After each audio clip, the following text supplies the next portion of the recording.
जय हिंद। देखिए नेपाल में क्या क्राइसिस हुआ है उसको समझते हैं और इसका इंडिया पे क्या असर पड़ेगा, इस क्राइसिस का इंटरनल कारण क्या था, एक्सटर्नल कारण क्या था और अचानक ऐसा क्यों हो गया, इसको समझते हैं हम लोग। जेनजी प्रोटेस्ट उसे कहते हैं जो यंग जनरेशन है 1997 से 2012 के बीच में जो जन्म लिया। इन जेनजी प्रोटेस्ट की वजह से पूरा नेपाल जल उठा और एक सत्ता परिवर्तन हो गया। संसद भवन में आग लगा दिया गया। जितना नेता मंत्री हैं लोग, सब लोग का परिवार इसे लटक लटक बानर ऐसा भागा है, हेलीकॉप्टर से कोनो को दौड़ा के मारा है, कोनो को भिगा के मारा है, कोनो को जो घर फूंक दिया है, ये सब हो गया। इसका कारण समझते हैं कि क्या इंटरनल कारण था, उसके बाद समझेंगे क्या एक्सटर्नल कारण है, फिर चीन का क्या है और भारत का इस पर क्या असर पड़ेगा, इसको समझते हैं। सबसे बड़ा जो कारण था वो करप्शन था। नेपाल में करप्शन इतना ज्यादा बढ़ गया था जिसका कोई हद नहीं। करप्शन को रोकना मुश्किल था, हर डिपार्टमेंट करप्ट हो चुका था। चाइना के सहयोग से जो एयरपोर्ट बन रहा था उसमें 1400 करोड़ का घोटाला हो गया। ललिता निवास में घोटाला हुआ, गिरी बंधु में हो गया 54,000 करोड़ का घोटाला हुआ और ओरिएंटल में हो गया 13,000 करोड़ का घोटाला। कोऑपरेटिव सोसाइटी में इसके लगभग 70,000 करोड़ का घोटाला हुआ। इसका मेडिकल हेल्थ इंफ्रास्ट्रक्चर एकदम पीछे है नेपाल का। एमआरआई और ये जो बड़े बड़े जो ये मशीनें हैं उसकी उपलब्धता एकदम नेपाल में कम है। आर्म्स डील में बरेटा कंपनी से जो आर्म्स जिसका दाम था उससे 4 गुना रेट में दलाली में खरीद के लाया सब। पतंजलि को जो जमीन विवाद हो गया पतंजलि से कर लिया सब। यहाँ पर चाय का गोदाम कमर्शियलाइजेशन के लिए बेच दिया। इतना भयानक करप्शन हुआ और जिस कारण महंगाई बढ़ गई। छोटी सी छोटी चीजों के लिए महंगाई इतनी बढ़ गई थी कि बच्चे जो स्टूडेंट थे जो नॉर्मल ग्रेजुएशन करते थे, बीए बीए सीए लोग, इन लोग को अपनी फीस भरने के लिए पार्ट टाइम जॉब करना पड़ गया। इतनी महंगाई बढ़ गई थी और लोग जॉबलेस हो गए थे। और खाली मतलब एक पुरुष का खाली बेरोजगार इंसान बड़ा खराब जिंदगी होती है। आसमान थूकता है, जमीन गाली देती है, उसको लगता है अपना जीवन बोझ हो गया है। खाली जेब जो होता है ना, ये बड़ा दर्दनाक होता है, बड़ी भारी होता है खाली जेब। तो इससे नेपाल का युवा परेशान था, एकदम परेशान था नेपाल का युवा। नेपाल के युवाओं को विदेश जाकर नौकरी करना पड़ता था, विदेश में आके शेफ का नौकरी। अभी आप भारत में देखिए चाउमीन मोमो, ये लोग ऐसे इंडिया में फेमस है कि नेपाली जो शेफ होते हैं चाउमीन और मोमो बड़ा अच्छा बनाते हैं। यहाँ से बेचारे काम करके विदेशी रेमिटेंस भेजते थे अपने देश में और उन पैसों से नेताओं के बच्चे अय्यासी करते थे। नेपाल की जो यंग जनरेशन थी, सोचिए कितनी मुसीबत में होगी कि युद्ध के दौरान वो लोग यूक्रेन से लड़ने के लिए रसिया में भर्ती हो गए और रूस ने उन्हें 20-25 दिन की ट्रेनिंग दिया, हथियार थमा के भेज दिया यूक्रेन से लड़ने के लिए और वहां वो लोग शहीद हो गए थे। उनका घर परिवार उजड़ गया। इतना भयानक वहां बेरोजगारी का आलम था। अब इनमें होता क्या है, वहां पे जैसे 2008 में राजतंत्र, राजा को हटा के लोकतंत्र जब बना था तो यहाँ कुछ ही पार्टियों का दबदबा था। नेपाली कम्युनिस्ट पार्टी हो गया, नेपाली कांग्रेस हो गया, यहाँ पे जनता संवादी पार्टी हो गया, इंडिपेंडेंट हो गया, सब ये कई थे सब यहाँ पे। लेकिन ये 3 लोगों देखिए ये आदला बदली करते रहते थे सब। पहले ओली बना 18 में, फिर देउवा बना 21 में, फिर प्रचंड बना 22 में, फिर अबुलवा बन गया 24 में। इतना ऐसे ऐसे हो रहा था यार नेपाल में, ऐसे यहाँ से यहाँ इस तरह से इन लोग का सत्ता परिवर्तन मैंने पारा पारी खेल रहा है। एबेरी हम, एबेरी तुम, एबेरी हम। यहाँ पे जनता परेशान हो गई, सारा गठबंधन कर ले रहा था सब। कब किससे गठबंधन कर लेगा पता ही नहीं चलेगा। ये उसको गरियाएगा, उसको गरियाएगा, फिर गठबंधन करके सरकार बना लेगा। तो इससे पूरी पब्लिक परेशान हो गई थी और इनके भैया सबसे बड़का कारण ये नमूने बने हैं सब। नेताओं के बच्चे इतने बेवकूफी किया है सब, जाके टिकटॉक पर, इंस्टाग्राम पर अपनी लग्जरी लाइफ जीने लगे सब, विदेश में घूमने लगे सब, पार्टी कर रहा है सब। यहाँ देखिए ये कहाँ घूम रहा है, यहाँ पर संतरा अंडरवियर पहनले की पैंट पहनले पते नहीं चल रहा है कि यहाँ पे इहो कोनो के होगवे करेगी। यही सब नौटंकी किया से देखिए। इन्हीं सबको देख देख के पब्लिक पगला गई कि जो हम लोग को खाए को नहीं है, इन सब का इतना बड़का बंगला, इतनी बड़ी होटल, आग लगा दिया सब। हाई देखिए लुई विटॉन का, गुची का, ये सब खरीदा है। लुई विटॉन का एगो मफलर आता है 60,000 रुपए का, 3-3 लाख का कपड़ा आता है लुई विटॉन का। है तो पूरा सजले हो ससुरा लुई विटॉन से। एकरा हैरी पॉटर अब्बा गईलो तो लदा के इसी सबको पीटा यहाँ पे के बाप को दौड़ा दौड़ा मारा है बेचारा के। और दिखावा हैरी पॉटर यहाँ देखा, यहाँ पे तोरा अब्बा पिटा के भागा है यहाँ पे। इसी सब के वजह से हुआ है। अब होगा क्यों नहीं। नेपाल की पब्लिक की हालत ऐसे है, नेपाल की पब्लिक इस तरह से। आप इनको देखिए, भारत के नेताओं से सीखना चाहिए नेपाल के नेताओं को। भारत के नेताओं का 2 चाल समझिए।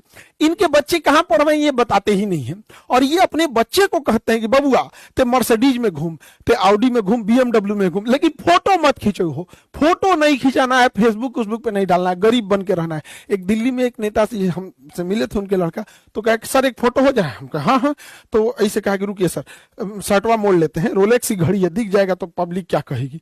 ये भारत के नेताओं का है। और दूसरा, इनके बाल बच्चे तो ऐसे हैं, ट्रेनिंग दिया गया है, और ये सब कुर्ता पहन लेते हैं सब। अब कुर्ता में बुझेबे नहीं करता है, कुर्ता 1 लाख का है कि 5,000 का है, कुर्ता तो नॉर्मल दिखता है, तो इनका कुर्ता स्ट्रेटजी है।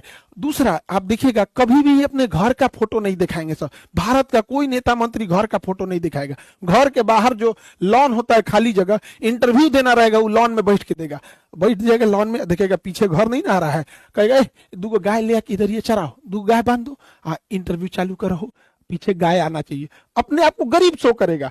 अंदर जाके देखिएगा महल बनाया रहता है। तो नेपाल के नेताओं को भारत के नेताओं से सीखना चाहिए। हालांकि भारत में भी ऐसी नेताओं लोग में करप्शन बहुत ज्यादा है, एक्सेसिव करप्शन है।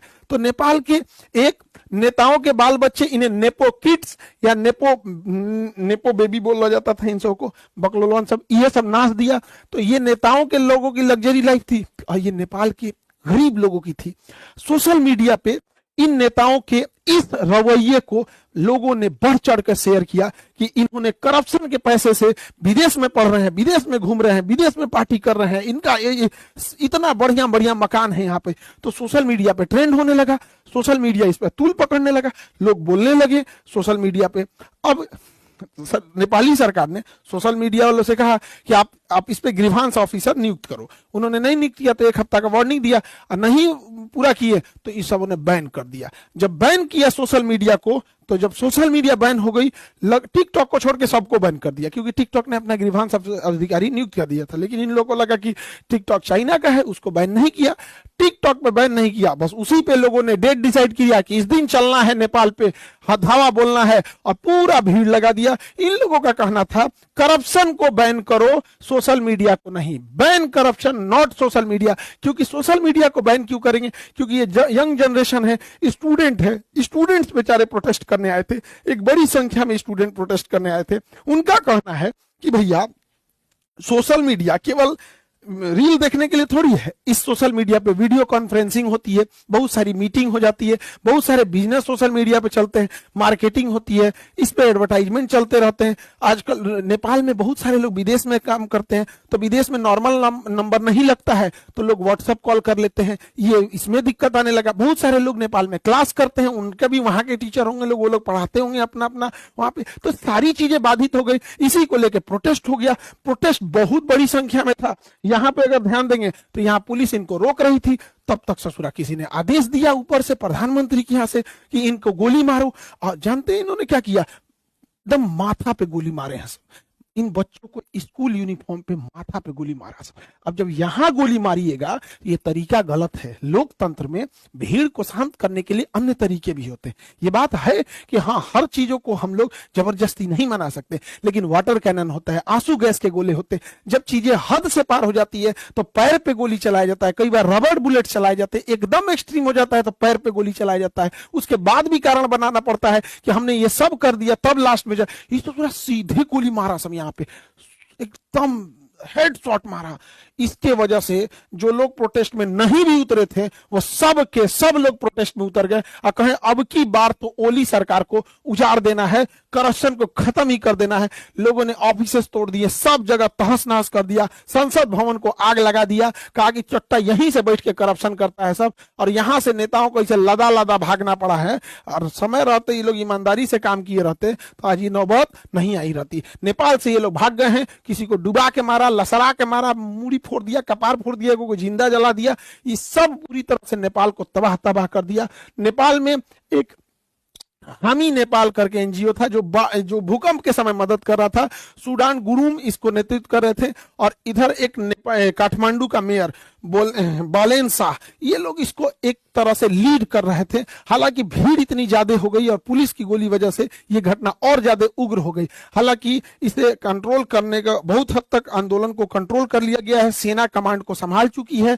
सेना ने आदेश दिया जनरल ने कि आप सब लोग अपने इतने जगह पे लौटेंगे, और अभी के तौर पे अंतरिम सरकार सुशीला कार्की को दिया गया है। जिस तरह बांग्लादेश में दिया गया वहां पर यूनुस खान को, उसी तरह दिया गया यहाँ सुशीला कार्की को। ये भारत के बीएचयू यूनिवर्सिटी से पढ़ी थी, वहां पर चीफ जस्टिस रही, पहली महिला मुख्य न्यायाधीश रही। अभी इनके हाथों में अंतरिम सरकार है, बाद में ये लोग इलेक्शन करेंगे। अब ये खुद ही कंफ्यूजन में है कि राजशाही नहीं था कि इलेक्शन कराया जाए। एकदम परेशान है लोग, नेपाल की स्थिति एकदम गड़बड़ है। कुछ चीजें नेपाल में गड़बड़ हुई हैं जो नेपाल के क्रांतिकारियों को नहीं करना चाहिए था। पहला कि इन्होंने सुप्रीम कोर्ट की बिल्डिंग जला दी, उसमें सारे डॉक्यूमेंट जल गए। कौन नेता करप्ट था ये भी खत्म हो गया, कोई ठीक नहीं, ससुरा नेता जलवा दिया होगा सब कि बाकी में नया सरकार आएगी तो हमारा फाइल निकलवाएगी, जल गया यहाँ पे। दूसरा गलती क्या कि इन्होंने जेल तोड़ के 13,000 से ज्यादा कैदियों को रिहा कर दिया। अब जो कैदी रिहा हुए हैं सब भारत में आने का तो वीजा नहीं मिलता है, उसको सोचा भारत में घुस जाएगा सब। अगर भारत में नहीं भी घुसा सब तो कैदी था सब, उसको नहीं छोड़ाना चाहिए। हाँ, राजनीतिक कैदी रहते तो समझ में आता है, क्रिमिनल्स को काहे छोड़ा दिए यहाँ पे। पुलिस ने मास सरेंडर किया, लोग पुलिस को मारे। पुलिस तो खैर करप्शन कर, गोली चलाएंगे लोग तो पब्लिक छोड़ देगी, माथा पे गोली चलाएंगे पुलिस, तो उसके बाद कहेंगे भाई आदेश आ रहा है तो आप हवाई फायरिंग कीजिए, आंसू गैस मारिए, मारेंगे गोली तो पिटाएंगे कहीं नहीं, पिटा गए यहाँ पे। लेकिन इससे भारत को क्या हुआ, भारत को एक लॉस लगा। अनस्टेबल नेपाल कभी भी भारत के लिए ठीक नहीं है। दूसरा, भारत सरकार अभी काला पानी लेपुलेख विवाद चल रहा है, आप अब नेक्स्ट वीडियो उस पर बना देंगे ताकि आप लोग को ज्यादा क्लियर समझ में आ जाए। लेकिन एक बड़ा दुख के साथ ये कहना पड़ता है ना, नेपाल भाइयों लोगों को भी समझना चाहिए, एक ऐसा ट्रेंड बन गया है नेपाल में, हम लोग जान भी दे देंगे ना तो नेपालियों को लगेगा कि भारत हम लोग के लिए खिलाफ है। उनको चाइना ही अच्छा लगता है, हम लोग को क्या ही कर सकते हैं उन लोग के लिए, नेपाल के लिए क्या नहीं किए हम लोग। लेकिन उनको नेपालियों के दिल में बैठा है कि भारत की खराब है यहाँ पे। ऐसा नहीं करना चाहिए। हमारा रोटी और बेटी से रिश्ता है। हमारे यहाँ आज भी शादियां बिहार नेपाल और बिहार यूपी जो एरिया सटता है वहां से हो जाती है। लेकिन ये नेपाल खराबी, क्योंकि वहां माओवादी हो गए या फिर जो चीन का प्रभाव है वो बहुत ज्यादा हो गया। ये भारत के लिए अच्छी बात नहीं है। कूटनीतिक हार एक तरह से कहिए, या फिर हम लोग फंसते जा रहे हैं, ये नहीं होना चाहिए। इस पे भारत को सोचना चाहिए। इसके पीछे कारण भी क्या है, भारत सरकार को अमेरिका और वेस्टर्न द्वारा चलाए गए एनजीओ पे कड़ी नजर रखनी चाहिए, क्योंकि ये एनजीओ सरकार कम से कम 50 देशों की सरकार गिरा चुके हैं सब। अब जैसे यहाँ ही देखिए हामी नेपाल, ये किसके सहयोग से, जैसे अमेरिका के ओपन सोसाइटी हो गया, फ्रीडम हाउस हो गया, फोर्ड फाउंडेशन हो गया, ये सब सरकार मतलब मदद करते हैं, बट इनका हिडन कुछ ना कुछ अंदर से टारगेट कुछ रहता है। तो गवर्नमेंट की एजेंसीज को इस पर नजर रखनी चाहिए। अभी जो नेपाल में हुआ है, हामी नेपाली जो ये संगठन था, इसमें शंकर ग्रुप, इन्फिनिटी ग्रुप और बरबरा फाउंडेशन ने फाइनेंशियल हेल्प किया था, और इतनी बड़ी हुजूम को एक साथ ले आकर इन्होंने किया। और आज एक देखिए कैसी गवर्नमेंट वहां बैठे बनेगी, इसका कोई ठीक नहीं है। अमेरिका जो है और वेस्टर्न कंट्री ने पूरी मिडिल ईस्ट को बर्बाद कर दिया है सब, इराक से लेके ईरान, सीरिया, अफगानिस्तान, यमन, सब तबाह कर दिया है सब। अब जब इसको पूरी तरह तबाह कर दिया है सब, तो जहां से मन वहां से पेट्रोल लेके चल जाता है। हम लोग को पेट्रोल मिलता है महंगा, और ये सब मार धार के अपने चमचा सरकार को बना देता है सब। किसी को बना देगा, अयोग्य व्यक्ति को कहेगा 50% हम ले जाएंगे, तो यहाँ बर्बाद कर। अब इनकी नजर एशिया पे है, इधर श्रीलंका, बांग्लादेश, म्यांमार, नेपाल, पाकिस्तान, इसको अब अनस्टेबल करना चाहते हैं सब। ये सोशल मीडिया और किस तरह से ये काम करते हैं सब एनजीओ की मदद से, इसको समझने की जरूरत है। देखिए, सर्बिया एक देश था, सन 2000 में सर्बिया रसिया का फेवर करता था। 2000 में बुलडोजर क्रांति लाया सब, और सर्बिया की सरकार को कहा सब कि सरकार करप्ट है, ये है वो है, एक नैरेटिव सेट किया, सरकार को गिरा दिया। अभी जो सरकार है वो अमेरिका की फेवर की है, रूस की फेवर की नहीं है। उसी तरह जॉर्जिया एक देश है, जॉर्जिया उसी के पास है, सर्बिया की साइड में जॉर्जिया। 2003 में जॉर्जिया में रोज रेवोल्यूशन लेके चले यहाँ से। रोज रेवोल्यूशन में क्या था, जॉर्जिया जो था रसिया के फेवर में था, तो ये अमेरिका वगैरह सोशल मीडिया, और ये उस समय तो मतलब इतना नहीं था सोशल मीडिया 2003 में, लेकिन एनजीओ वगैरह की मदद से इस सब ने क्या किया, वहां पर रोज रेवोल्यूशन लाया और सरकार को गिरा दिया। अभी जो सरकार है वो अमेरिका के फेवर में है।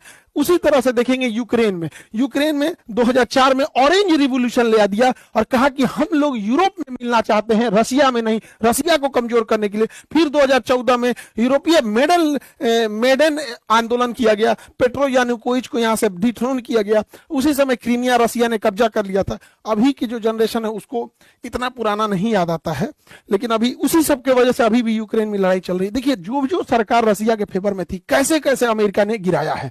ऐसे ही 2011 में अरब क्रांति शुरू होती है ट्यूनिशिया से। ट्यूनिशिया की सरकार को उखाड़ फेंका जाता है, अरब क्रांति। और अरब क्रांति देखते देखते अफ्रीका से पूरे अरब में फैल गई। अरब क्रांति में लीबिया में मोअम्मर गद्दाफी को उड़ा दिया गया क्योंकि यह रूस का फेवर में था। इजिप्शियन गवर्नमेंट को उड़ा दिया गया, हुस्नी मुबारक को, क्योंकि ये रूस के फेवर में था। सीरिया में बशर अल असद को उड़ा दिया गया क्योंकि रूस के फेवर में था। यमन से शेख अब्दुल्ला साले को उड़ा दिया गया क्योंकि यह रसिया के फेवर में था। ये सब अमेरिका की चाल है। अभी भी नहीं समझ में आएगा तो बहुत दिक्कत हो जाएगा। ये सोशल मीडिया हम 20 बार कहते हैं, इस पर इंडिया का अपना कमांड होना चाहिए, नहीं तो फिर हम लोग मुख्य दर्शक बन के ऐसे ही देखते रहेंगे। 2021 में म्यांमार में क्या हुआ? म्यांमार में सरकार हटा दिया गया,